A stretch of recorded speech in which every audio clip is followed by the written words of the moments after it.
There is a fig tree growing somewhere right now, producing fruit season after season, without once pausing to ask whether anyone noticed, without once seeking gratitude for what it offered. It simply fulfilled what it was, and that fulfillment was enough. Now think about the last time you said yes to something you genuinely did not have the capacity to do. The late message answered at midnight.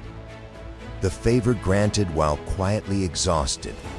And somewhere underneath that yes, a quiet hope that this would finally prove something, that this would finally make you essential. Here is what almost no one examines closely enough. Chasing essential through constant usefulness rarely produces essential at all. It produces something else entirely. It produces a person who is needed, but only conditionally, only when convenient, only until someone else proves slightly more available. There is a difference between being useful and being essential, and that difference is not effort. It is not how much you give, or how quickly you respond, or how reliably you show up when called. The difference is this: useful things get used, essential things get valued. And the strange, uncomfortable truth sitting beneath this distinction is that the harder a person chases usefulness as proof of their worth, the further they often drift from ever becoming genuinely essential at all. Today we are going to look closely at why this happens, what the constant pursuit of being needed actually costs a person over time, and what Stoic wisdom reveals about becoming someone whose presence carries weight, not because of what you provide, but because of who you consistently are. The way a fig tree simply remains a fig tree, regardless of who happens to be standing nearby to notice. There is a particular moment many people recognize instantly. Someone responds to your help with a quick thanks, barely glancing up, already moving to the next thing, and something quietly deflates inside you, not because the help was unwanted, but because it felt invisible, routine, expected. Here is the psychological mechanism worth naming clearly. The human brain does not stay impressed by what remains constant. It adapts quickly, almost immediately. Anything offered reliably enough, often enough, without interruption, eventually gets reclassified internally, not as a gift, but as a baseline, something simply expected to be there. This is precisely why the coworker who always covers shifts stops receiving genuine gratitude over time. Not because people became ungrateful people, but because the brain stopped registering the help as remarkable. It became wallpaper, present, useful, but no longer noticed. People do not devalue help because they are cruel. They devalue it because of how perception itself works. Scarcity signals importance. Abundance signals normalcy. And something perceived as normal, however valuable it genuinely is, rarely receives the same weight as something perceived as rare. Think about what this means for someone who has spent years saying yes to everything. Every request, every favor, every late-night message answered without hesitation. Each individual yes felt significant in the moment it was given. But the accumulation of constant yes quietly taught everyone around them something unintended. This person is always available. Therefore, this person's availability is not special. It simply is what it is. Consider the friend in a group who always organizes the gathering, always remembers everyone's schedule, always smooths over the small conflicts before they grow into anything serious. For years, this person quietly holds the group together. And yet, When plans fall apart unexpectedly, the group rarely turns to thank them for everything previously done. They simply ask what happened this time, as though steady reliability had become an entitlement rather than a gift. Consider the employee who never says no to extra work, the one managers quietly rely on whenever something urgent appears. For a while, this reliability seems like the clearest path toward being indispensable. But watch closely what actually happens over time.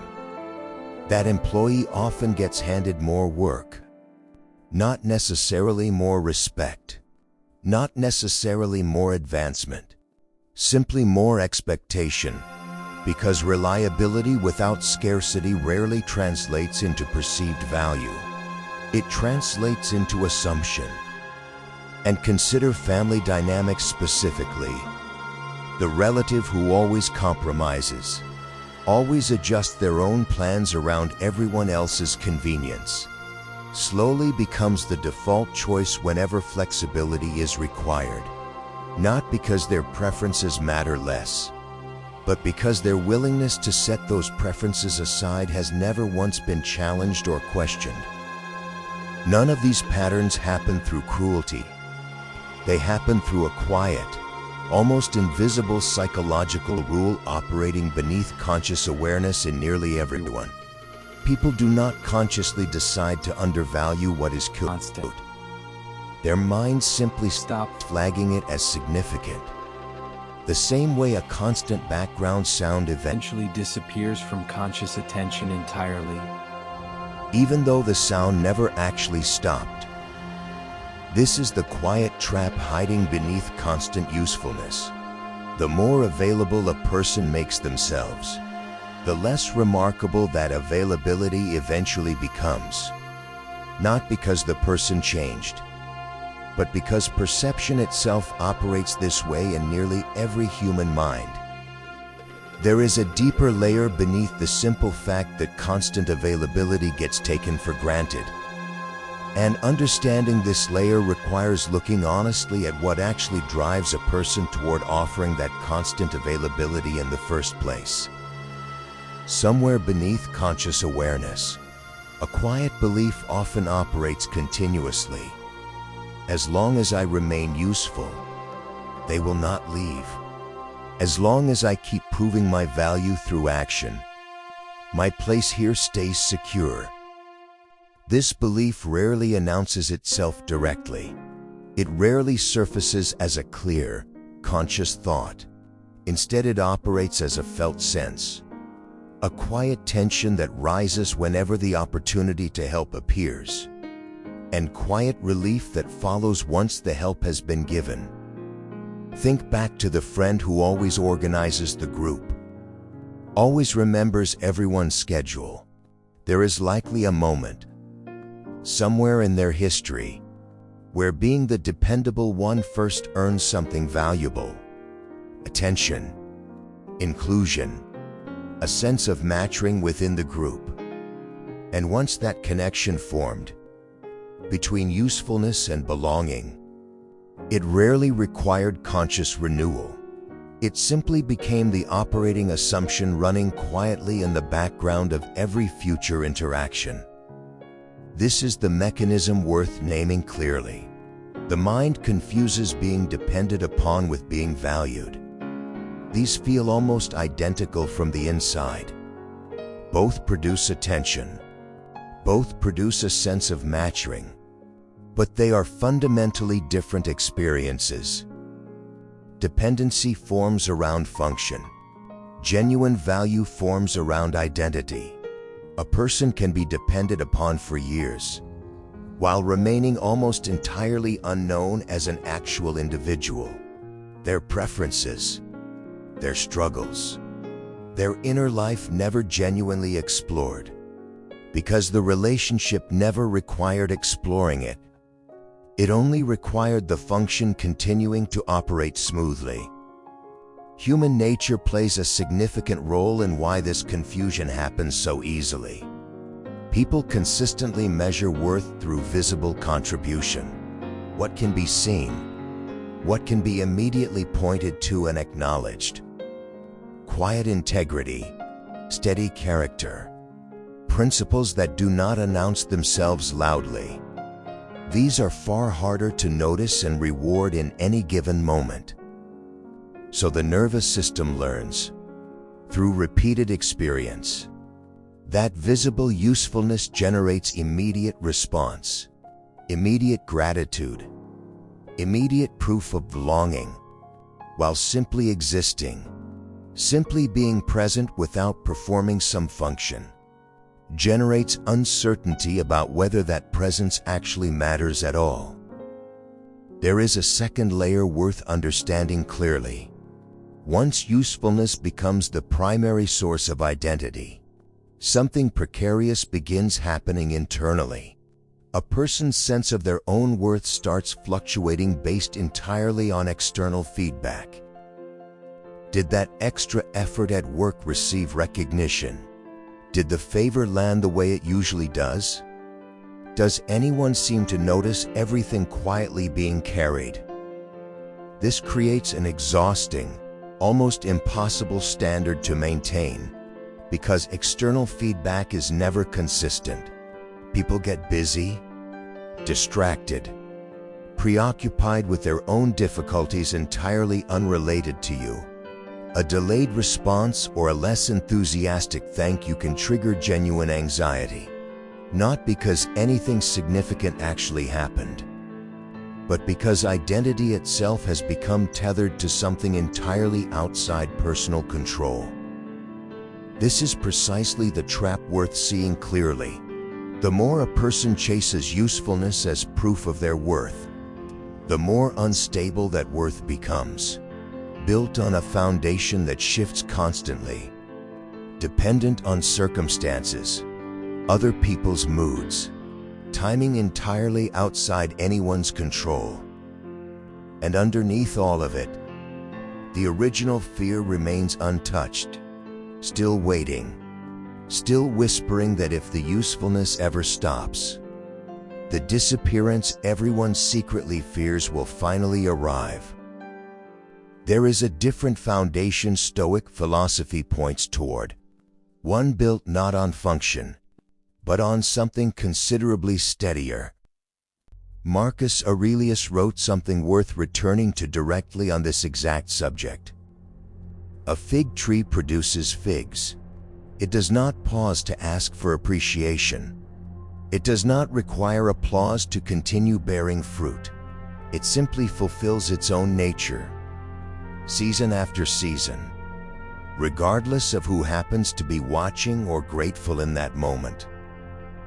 Read that carefully, because it reframes the entire pursuit that drives constant usefulness.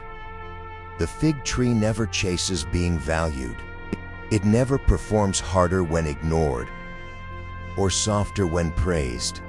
It simply continues being what it already is.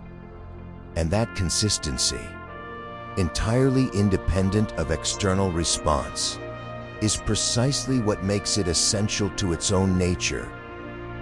Marcus Aurelius governed an empire surrounded by people who needed things from him constantly: decisions, resources, protection, and yet his private writings reveal something unexpected. He rarely measured his days by how much he provided to others. What he returned to again and again was a single recurring question: did my conduct today align with reason? Did it align with virtue? This distinction matters enormously. A man surrounded by endless demands for his usefulness chose instead to measure himself by something entirely internal: the consistency of his own character. Regardless of whether anyone specifically needed something from him on any given day. Epictetus approached this same territory from a sharply different angle. Shaped by his own circumstances as a person whose very body was once controlled entirely by others. From that position, he arrived at something precise about what genuine control actually means. You cannot control whether people choose to use you. whether they value your presence or simply your function, whether they remember you once your usefulness ends. What you can control, entirely and completely, is your own response, your own boundaries, the standards you choose to hold regardless of what anyone else does or does not appreciate. This distinction dissolves the exhausting effort of trying to make yourself indispensable through constant availability. Because indispensability built on availability was never something within your control to secure in the first place. People's perceptions shift. Their needs change. Their attention moves elsewhere for reasons that often have nothing to do with you at all. What remains entirely yours, regardless of any of that, is the integrity of your own conduct. Seneca offers a particularly sharp insight on this exact subject. He observed that those who chase external approval consistently find themselves unstable, their inner peace rising and falling based entirely on factors completely outside their command. But he pointed toward something different. A person who maintains a quiet, steady inner center does not need to chase approval at all. That steadiness itself becomes something others are drawn toward. Not because it was performed for their benefit, but because genuine stability is rare enough that people instinctively recognize and value it when they encounter it. This is the quiet paradox worth sitting with carefully. The more a person chases being needed, the more replaceable they often become. Because chasing usefulness leads to behavior that anyone willing to perform the same function could replicate. But the person who stops chasing, who instead builds something steadier, consistent character, clear boundaries, principles that do not bend based on who is watching or what might be gained, becomes something considerably harder to replace. Not because they made themselves indispensable through effort, but because genuine character, unlike function, cannot simply be performed by someone else standing in the same position. The fig tree was never trying to become essential. It became essential precisely because it never tried. It simply remained exactly what it was. Consistently, quietly, without once asking whether anyone noticed. There is a particular skill worth developing carefully. The ability to notice the exact moment the urge to please begins rising, before it transforms automatically into a yes that was never genuinely considered. Most people never catch this moment at all.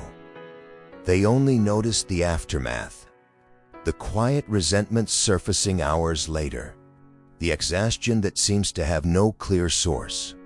By the time any of this becomes visible, the actual trigger has already passed completely unnoticed.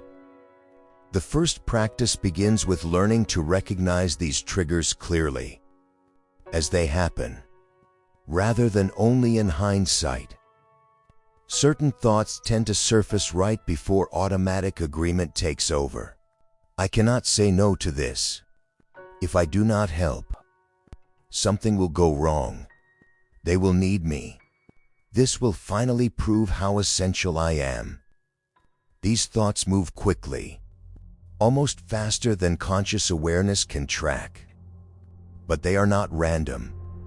They tend to repeat in recognizable patterns specific to particular situations, certain people, certain types of requests, certain moments when self-worth already feels uncertain for unrelated reasons. Simply observing these thoughts closely, without immediately acting on them, without judgment about having them in the first place, creates a small but meaningful shift. Instead of being completely absorbed by the urge to please, carried along by it without any awareness of what is actually happening internally, a person begins standing slightly apart from it. watching it arrive the way one might watch a familiar pattern of weather moving across a distant sky.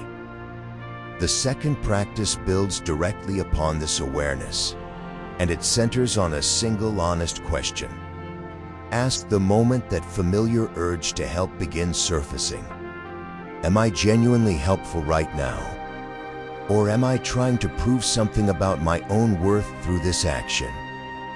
This question matters because the two often feel identical in the moment, but they come from entirely different places internally. Genuine helpfulness flows from abundance, from a stable sense of self that simply chooses to extend care outward. Proving worth through helpfulness flows from scarcity, from an anxious need to secure belonging through constant demonstration.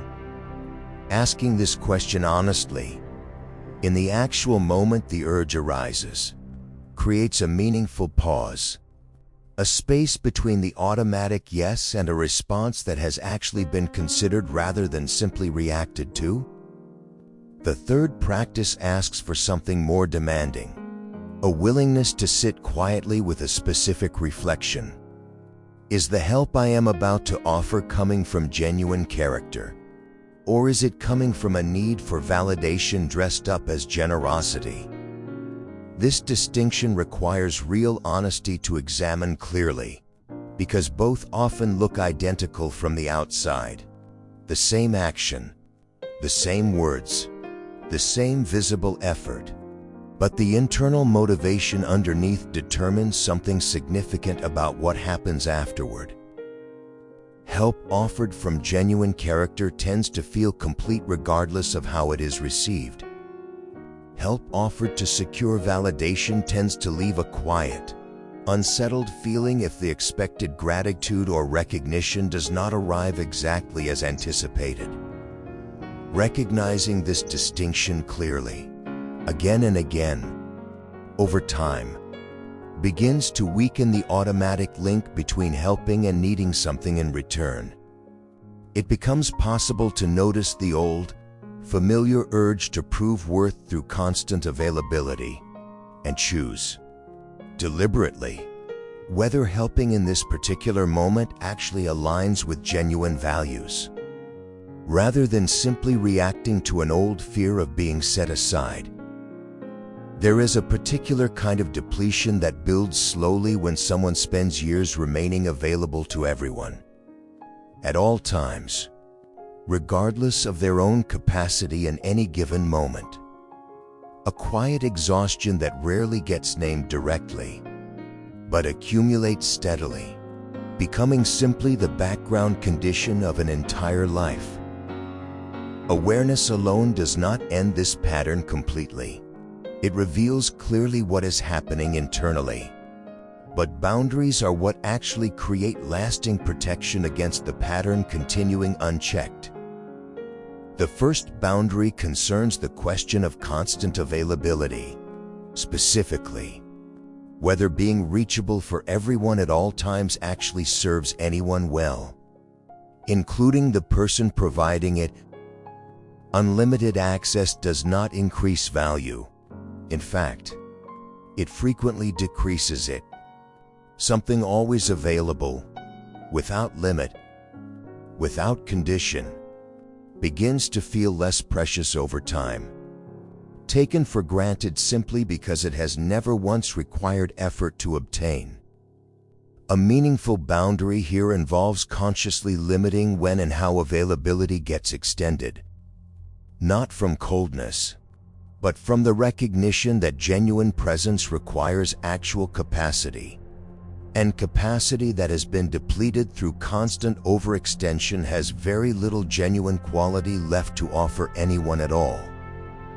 The second boundary concerns the habit of automatic agreement, and it asks for a significant shift in approach. Not every request deserves an immediate yes. Not every opportunity to help requires accepting it on the spot. There is a quiet strength available in pausing before responding, in saying simply that time is needed to consider the request properly, rather than the reflexive agreement that has become automatic through years of repetition. This pause communicates something important without a single word of explanation required. That decisions get made deliberately, based on actual capacity and genuine alignment with personal values, rather than out of fear regarding what might happen if the answer happens to be no. The third boundary involves the relationship between helping and self-erasure.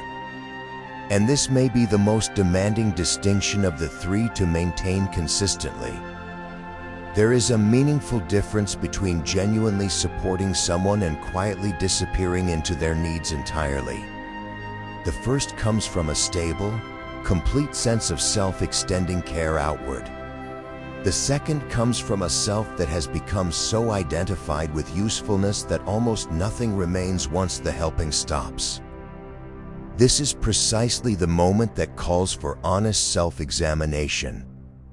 Supporting someone while maintaining your own needs, your own boundaries, your own genuine preferences, builds a kind of respect that simply accommodating endlessly never quite manages to produce. Because consistent, stable presence communicates something different than constant, unconditional availability ever could. It communicates that the help being offered comes from genuine choice, not from an inability to choose anything else. This single distinction, practiced consistently, prevents an enormous amount of quiet resentment and eventual burnout. Because help given from genuine stability tends to remain sustainable over years, while help given from fear of being set aside tends to eventually collapse under its own accumulated weight. Together, these three boundaries do not eliminate helpfulness from a person's life entirely. That was never the genuine goal to begin with. But they create something equally valuable, a sustainable, sincere form of generosity that flows from stability rather than from an old, unexamined fear of disappearing the moment usefulness ends. There is a particular kind of steadiness that comes not from eliminating the urge to please entirely, but from having something honest to return to when that urge inevitably rises. A few simple sentences, practiced quietly, until they become as familiar and automatic as breath itself. The first practice involves a clear internal reminder, held close in the exact moment the old fear of becoming unnecessary begins surfacing. My worth does not come from being constantly helpful. It comes from my character. Say this slowly, and let it settle fully, because it carries a truth simple to understand intellectually, but genuinely difficult to absorb in the actual moment a request arrives and the old automatic yes begins forming before any real consideration happens. The second practice is a quiet, private reminder of boundaries, one worth returning to whenever the pressure to remain endlessly available begins building. I will not be available every time someone wants something from me, but my standards will remain steady regardless of whether anyone happens to need me in this particular moment. This distinction changes everything about how a difficult request feels. The goal was never constant availability. That goal was always unsustainable from the very beginning. The genuine goal is consistency of character, remaining recognizably yourself whether someone currently needs your help or not. The third practice requires consistent action rather than a single moment of realization. Once each day, deliberately choose not to do something that could easily be done, a message that does not require an immediate response, a task someone else could reasonably handle without assistance. A moment where stepping back feels uncomfortable precisely because stepping back has rarely been practiced before. This specific action matters far less than the underlying practice itself. Each time energy is deliberately protected rather than automatically given away. The old link between constant helping and personal safety weakens slightly. Over time, these three practices begin reinforcing one another in meaningful ways. The internal reminder protects against measuring worth through function alone. The boundary reminder keeps standards steady regardless of demand. And the daily practice of protected energy steadily builds genuine evidence that stepping back does not actually produce the abandonment that was always quietly feared. None of this transforms instantly. The old patterns took considerable time to form, shaped by years of learning that usefulness earns safety, and they will not dissolve after a single day of practice. But each time the honest boundary is chosen over the anxious yes, each time genuine character is trusted over constant performance, something is being built that runs far deeper than simple confidence.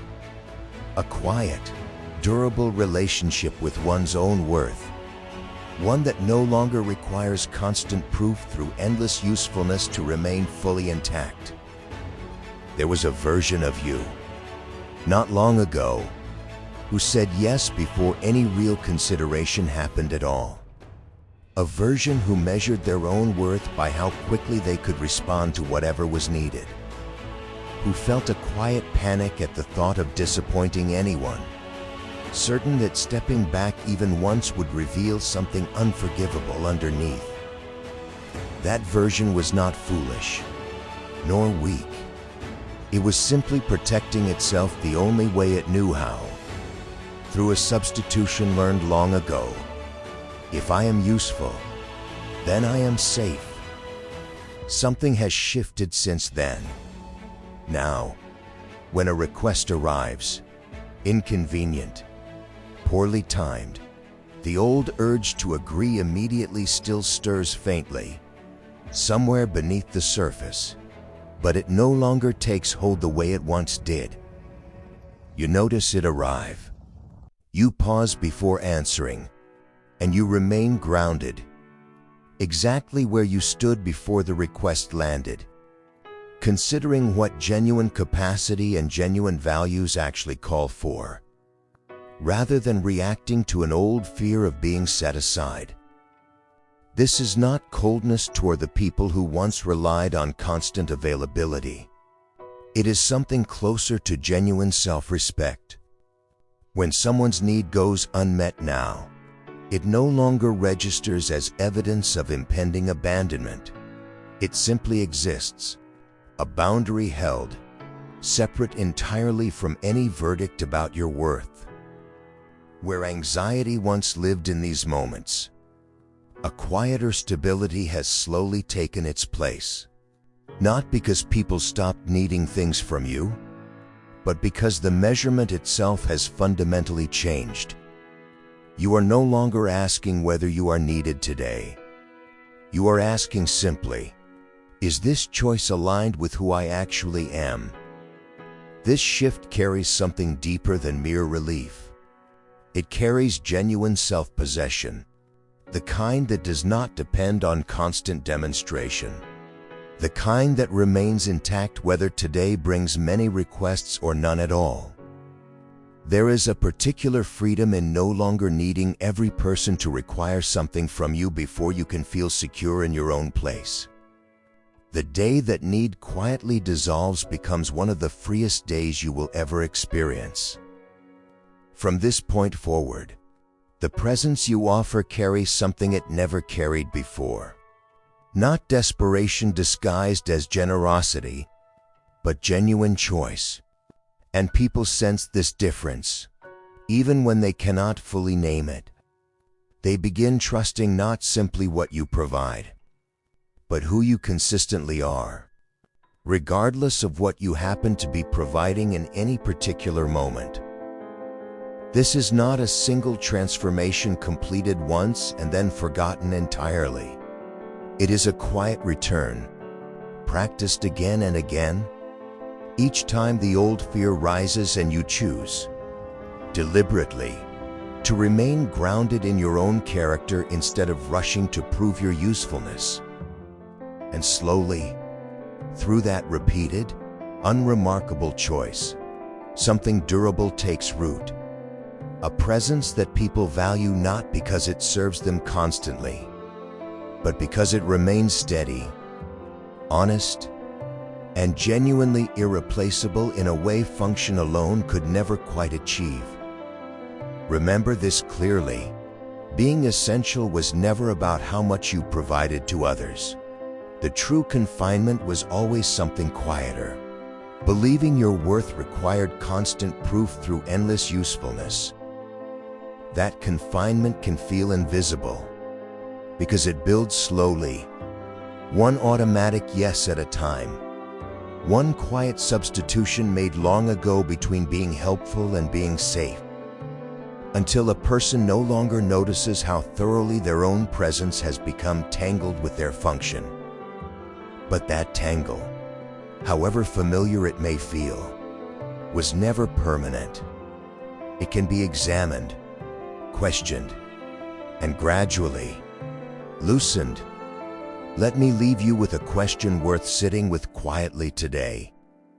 Are you essential because people need things from you? Or are you essential simply because of who you consistently are? Sit with your honest answer. There is no need to resolve it immediately. Some questions are worth carrying with you, returning to slowly, over many quiet moments, rather than answering all at once. If you wish to continue building character over constant pleasing, principle over endless accommodation, this same journey continues here, step by step. Together, stay calm, stay wise, and keep living your truth.